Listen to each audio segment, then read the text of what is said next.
L'ulcère gastro-duodénal. En réalité, la définition de l'ulcère, c'est une définition anatomopathologique. C'est une perte de substance amputant la muqueuse, la sous-muqueuse et une partie plus ou moins profonde de la musculeuse, à différencier des ulcérations superficielles. Les ulcérations, abrasions, érosions, c'est superficiel. Ça atteint uniquement la muqueuse. Donc l'ulcère, c'est une définition en réalité anatomopathologique. Ça atteint la musculeuse. L'ulcère, l'ulcère donc gastro-duodénal, l'ulcère donc le siège duodénal et le siège gastrique. L'ulcère duodénal est plus fréquent que l'ulcère gastrique. Et l'ulcère duodénal, c'est une atteinte généralement masculine, donc ça atteint plus l'homme que la femme. Alors que l'ulcère gastrique, le sexe ratio égale à 1, ça atteint l'homme, aussi bien l'homme que la femme. Pour l'ulcère duodénal, le siège de prédilection, c'est le bulbe duodénal. Et surtout, c'est la face antérieure du bulbe. Donc, le siège de prédilection pour l'ulcère duodénal, c'est la face antérieure du bulbe duodénal. Alors que pour l'ulcère gastrique, le siège de prédilection, c'est la jonction antrophandique. Les facteurs de risque de l'ulcère. Voilà les facteurs favorisants. Il y a des facteurs héréditaires, des facteurs génétiques, notamment l'hyperpepsigénémie familiale, c'est décrit. L'Helicobacter pylori, c'est le principal facteur, c'est le facteur révolutionnaire pour l'ulcère. En 1982, ils ont découvert que l'Helicobacter pylori qui était responsable de l'ulcère gastro-duodénal. Le tabac, les anti-inflammatoires non stéroïdiens et aussi le stress. Enfin, l'ulcère, ce qu'on appelle l'ulcère de stress chez les malades hospitalisés en réanimation. La physiopathologie. L'ulcère, c'est un déséquilibre entre les facteurs d'agression et des facteurs de cytoprotection de la muqueuse gastrique. Donc, il y a des facteurs de cytoprotection. Le mucus, bicarbonate, les HCO3-, et la sécrétion en terme, elle est induite par ce qu'on appelle les prostaglandines, ont un rôle protecteur majeur à la khatre. Donc les prostaglandines dans le sang, donc synthèse interne, c'est au niveau du sang et ça favorise donc la synthèse par les cellules les cellules muqueuses de mucus et des bicarbonates. Les facteurs d'agression, le principal facteur d'agression, c'est la sécrétion acide, c'est le HCl. Il y a aussi les sels biliaires. Chez les malades, qui ont des montages gastriques, un reflux duodéno-gastrique, donc reflux de sels biliaires. Le tabac, les AINS, le stress, donc ça augmente la sécrétion acide et ça diminue les prostaglandines. Donc ça augmente les facteurs d'agression et ça diminue les facteurs de cytoprotection. Donc doublement impliqués. Il y a aussi ce qu'on appelle les radicaux libres. Les radicaux libres, ce sont des facteurs d'agression. Et le monoxyde d'azote. Le monoxyde d'azote, il n'a jamais fait que c'est un facteur d'agression. Donc, le monoxyde d'azote, c'est NO. Il faut noter donc que l'effet cytoprotecteur des prostaglandines est inhibé par le tabac et les AINS. Les facteurs B. Donc, l'ulcère, c'est la résultante de déséquilibre entre des facteurs d'agression et des facteurs de cytoprotection. Soit donc l'augmentation des facteurs d'agression, soit la diminution des facteurs de cytoprotection, soit les deux en même temps. Donc l'Helicobacter pylori, c'est le principal facteur étiologique des ulcères gastro-duodénaux. L'Helicobacter pylori, l'HP, donc c'est un BGM, donc bacille gram négatif, spiralé, flagellé, mobile. Et c'est un germe à uréase positif, une forte activité uréasique, donc je faut impliquer donc le pathogénie interne.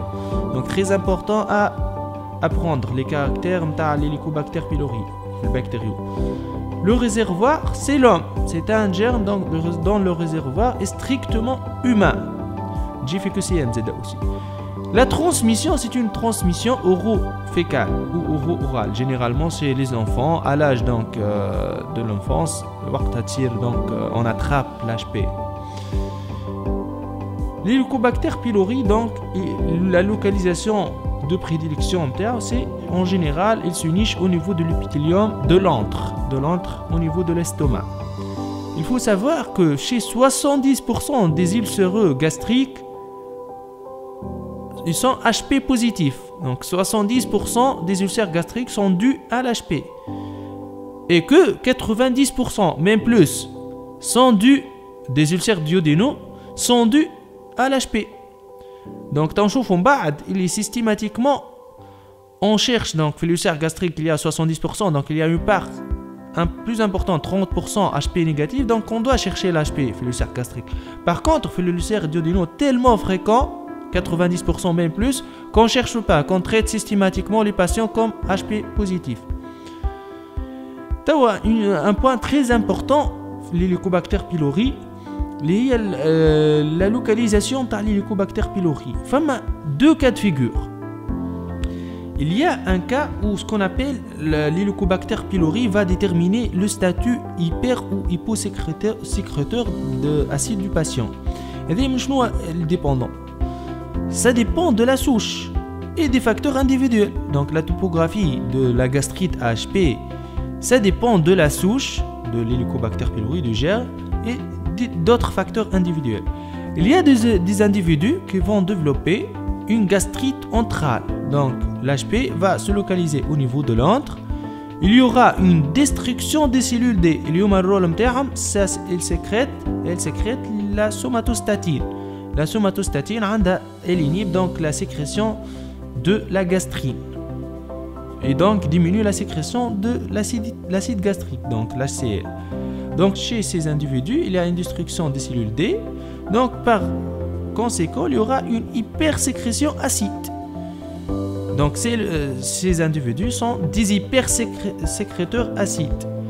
Il y aura généralement donc hypersécrétion acide. Donc, il y aura une métaplasie au niveau donc du duodénal, surtout du bulbe duodénal, il fait suite à l'antre, une métaplasie des cellules duodénales, donc les cellules du bulbe duodénal. C'est une métaplasie gastrique. Donc, les cellules du bulbe duodénal se transforment comme des cellules cubiques, des cellules gastriques. Donc, c'est quoi la première lésion? L'ulcère duodénal, la première lésion histologique, c'est la métaplasie bulbaire. C'est une métaplasie de type gastrique. Le deuxième cas de figure, l'HP va se localiser au niveau du fundus de l'estomac. Il y aura ce qu'on appelle une gastrite fundique cette fois-ci, mais antrale, une gastrite fundique. Chez ces individus, donc la gastrite fundique est définie par la destruction des cellules pariétales. Les cellules pariétales, les cellules Z abordantes, qui sécrètent l'acide. Donc ces cellules vont être détruites. Il y aura une hyposécrétion acide. Donc la gastrite fundique, c'est une gastrite atrophique. Et la gastrite antrale, c'est une gastrite non atrophique. Avec ce qui explique que l'ulcère duodénal ne fait pas le lit d'un cancer, jamais, ne dégénère jamais. À la gastrite sous-jacente, ce n'est pas une gastrite atrophique. Par contre, la gastrite fundique, donc l'ulcère gastrique, il peut dégénérer à la il fait suite à une gastrite de type atrophique. Donc en réalité, c'est l'atrophie qui détermine si la lésion dégénère ou elle l'est. Donc au total, l'ulcère duodénal, c'est une gastrite de type antral, c'est un statut hypersécréteur acide. La pathogénie, c'est l'augmentation de la sécrétion acide. Par opposition à l'ulcère gastrique, l'ulcère gastrique, il fait suite à une gastrite fundique atrophique et la pathogénie, généralement, c'est un statut d'hyposécréteur acide. Donc la pathogénie, c'est la diminution des facteurs protecteurs plus que de l'augmentation de la sécrétion acide. C'est généralement l'atrophie, donc il y a une diminution de la sécrétion de muqueuse et du bicarbonate. C'est une atteinte généralement donc atrophique de la muqueuse. Deuxième facteur alors favorisant, c'est la prise d'anti-inflammatoires non stéroïdiens. Généralement, c'est une toxicité systémique car les anti-inflammatoires non stéroïdiens ils inhibent la cyclooxygénase, qui est donc impliquée dans la synthèse des prostaglandines. Nous avons le rôle majeur de prostaglandine, la cytoprotection de la muqueuse. Donc, il y aura une inhibition de la COX, une diminution de la synthèse des prostaglandines. Par conséquent, diminution de la synthèse du mucus et des bicarbonates et diminution du flux sanguin muqueux, car les prostaglandines ont un effet vasodilatateur et une diminution donc de renouvellement épithélial. Ils ont aussi une toxicité locale, les anti-inflammatoires non stéroïdiens.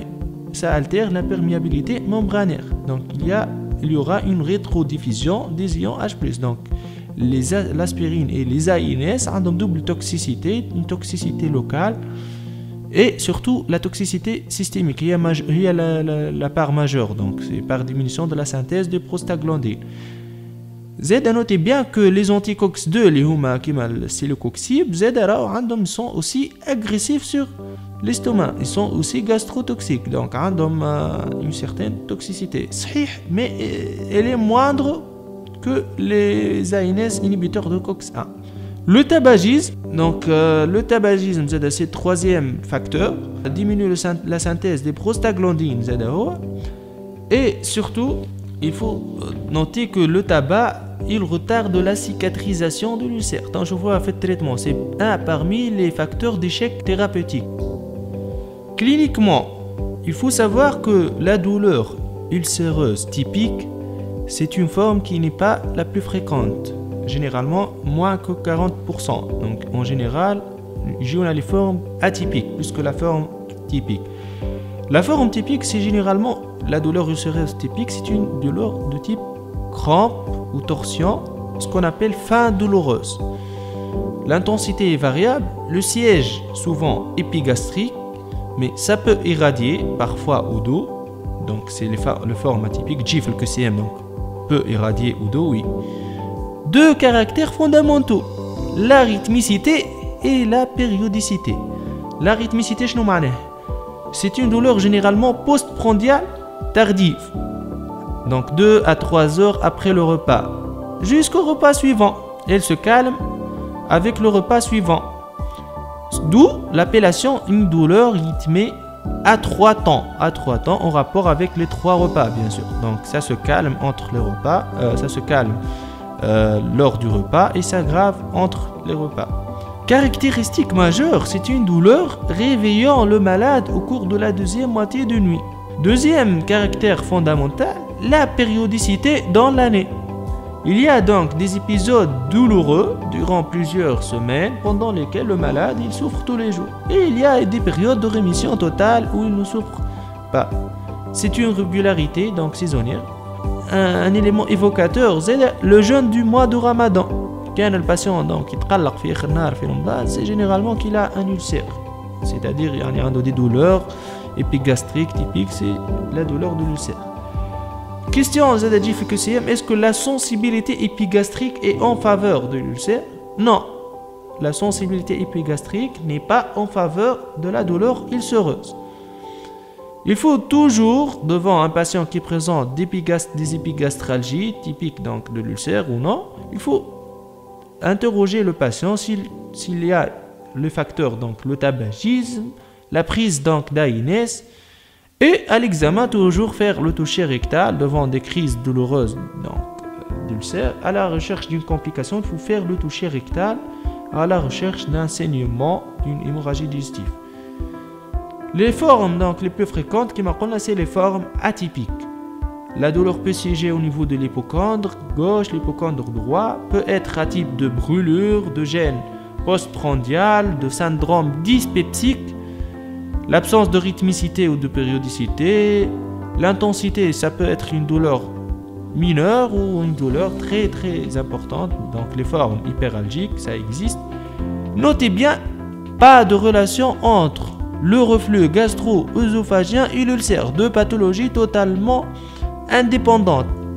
Et à l'examen physique, généralement chez le patient ulcéreux, normal, donc non compliqué, on trouve rien. L'examen physique est normal. Aussi, on ne peut pas différencier par l'interrogatoire un ulcère de siège gastrique d'un ulcère de siège duodénal. Les formes étiologiques, donc à part l'HP, l'Helicobacter pylori, il y a d'autres étiologies de l'ulcère. C'est question d'examen, il faut les apprendre. L'hyperparathyroïdie, en rapport avec l'hypercalcémie.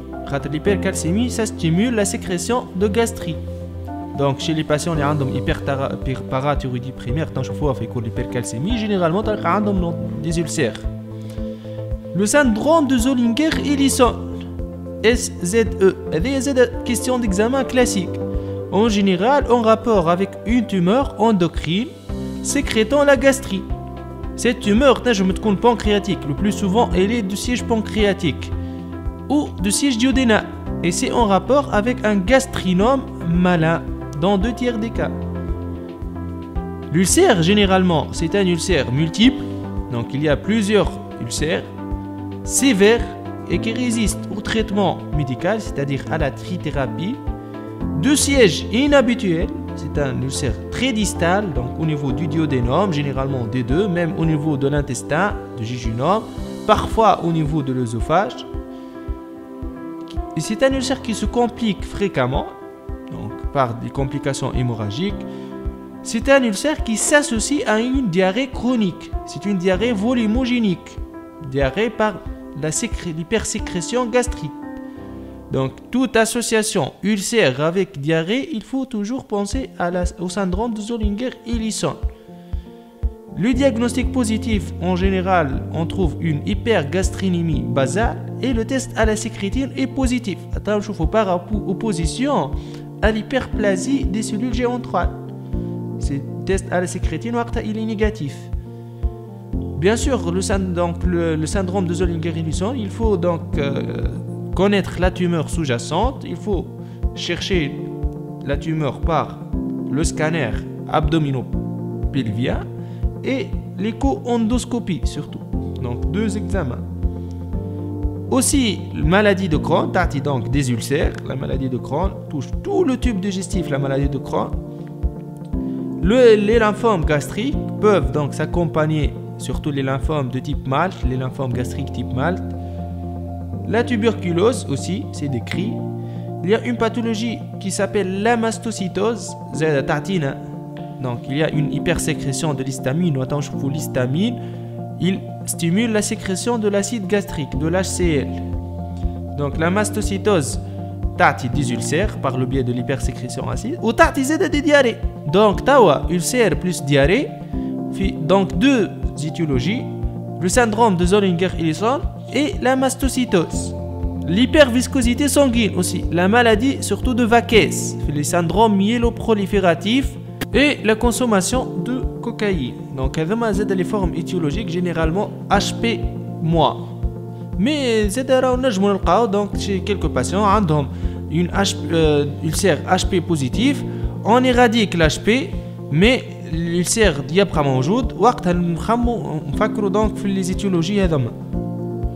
Les examens paracliniques, donc devant des épigastralgies récidivantes, toujours on doit compléter par une fibroscopie œsogastro-duodénale.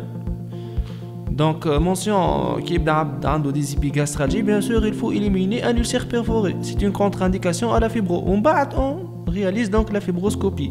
Donc on va trouver soit un ulcère duodénal, soit un ulcère gastrique. L'ulcère duodénal, donc la localisation le plus souvent qui m'appelle la bulbaire. Il faut savoir que l'ulcère bulbaire à la face antérieure a un risque de perforation. C'est le risque de perforation. Alors que l'ulcère de la face postérieure, c'est plutôt le risque hémorragique. Et l'ulcère bulbaire, de la pointe bulbaire, un risque sténosant. Les ulcères duodénaux, à la fois au niveau du bulbe duodénal, ont un risque de perforation, risque hémorragique et risque de sténose. C'est l'ulcère qui se complique le plus. La taille n'a pas de valeur pronostique. L'ulcère, que ce soit 2, 3, 4 cm, n'a pas de valeur pronostique. C'est un ulcère le plus souvent de type rond, donc il est rond ou ovalaire. L'ulcère linéaire, le plus difficile à diagnostiquer. On peut s'aider, l'endoscopiste peut s'aider donc de bleu de méthylène pour mettre en évidence un ulcère linéaire. L'ulcère duodénal, comme on l'a dit, donc ne cancérise jamais. Pas besoin de faire des biopsies à son niveau. Et comme on a dit aussi que 90% même plus sont HP positifs, on ne fait pas donc de biopsie à la recherche d'HP. Donc pas de biopsie pour l'ulcère duodénal non compliqué. L'ulcère gastrique, le siège de prédilection qui marque l'angle antrophendique ou à la l'angle de la petite courbure. L'aspect Z qui est le plus souvent ovalaire. Le rôle principal, il faut faire des biopsies. Il faut faire des biopsies lorsqu'on trouve un ulcère gastrique. Pourquoi ? pour éliminer un cancer gastrique superficiel ulcériforme. على خاطر un adénocarcinome gastrique peut avoir la forme d'un ulcère. Donc il faut systématiquement faire des biopsies lors de l'endoscopie pour éliminer le cancer gastrique. Donc on réalise généralement des biopsies au niveau du fond et des berges de l'ulcère. Et on réalise donc des biopsies au niveau de l'angle de la petite courbure du fundus pour chercher l'HP. À la 70% uniquement des ulcères gastriques sont HP positifs. Donc il faut chercher l'HP par une biopsie. Donc devant un ulcère gastrique, à l'endoscopie, là on dit est-ce que c'est un ulcère bénin? La maladie ulcéreuse c'est une pathologie bénigne, ou bien c'est un cancer de l'estomac ulcériforme. Donc il y a une différence de pronostic. À l'endoscopie, il faut savoir qu'il y a des signes de malignité devant l'ulcère gastrique, donc il oriente plutôt vers un cancer ulcériforme. Et les surtout les bords irréguliers, donc les bords de l'ulcère irréguliers. La dureté des berges, les berges sont dures, et lors de l'insufflation, les berges ne disparaissent pas. Et surtout la divergence des plis. Les plis, fait l'ulcère bénin, généralement convergent vers l'ulcère. Fait l'ulcère malin, c'est-à-dire un cancer ulcériforme, les plis divergent. Donc les signes de malignité à apprendre. Question d'examen classique. Maintenant, la recherche de l'Helicobacter pylori. Il y a des techniques ou des méthodes invasives. Invasives, se font sur des biopsies gastriques, et des méthodes non invasives. Les méthodes invasives, il y a d'abord l'étude histologique, donc à l'histologie. Il y a aussi le test à l'uréase sur les biopsies. C'est un diagnostic généralement immédiat, plus rapide que l'étude histologique. Mais bien sûr, l'étude histologique, c'est toujours le plus sensible. Les donc se font sur des biopsies gastriques, c'est-à-dire au moment de diagnostic. On peut faire bien sûr des cultures de l'HP, l'amplification PCR pour étudier la sensibilité à l'antibiotique. Et il y a des méthodes non invasives. Le chef de file, notamment le test respiratoire à l'urée marquée. Donc on va noter une augmentation de l'ammoniac dans l'air expiré.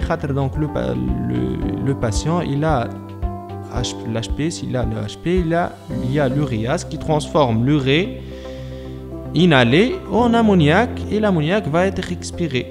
Généralement, le test respiratoire à l'urée marquée ou le breath test, c'est recommandé pour le contrôle de l'éradication de l'HP après le traitement d'éradication. Les sérologies, c'est généralement sérologie de l'HP pour les ulcères HP-, mais ne permet pas le contrôle de l'éradication. Si le sujet est HP positif et on donne un traitement d'éradication, les sérologies vont rester positives. Les complications de la maladie ulcéreuse. Donc la maladie ulcéreuse, c'est généralement une maladie bénigne. Mais la gravité de la maladie ulcéreuse, c'est les complications. Ça peut mettre en jeu le pronostic vital. Les complications de la maladie ulcéreuse sont révélatrices dans 20% des cas. La complication la plus fréquente, c'est de loin l'hémorragie.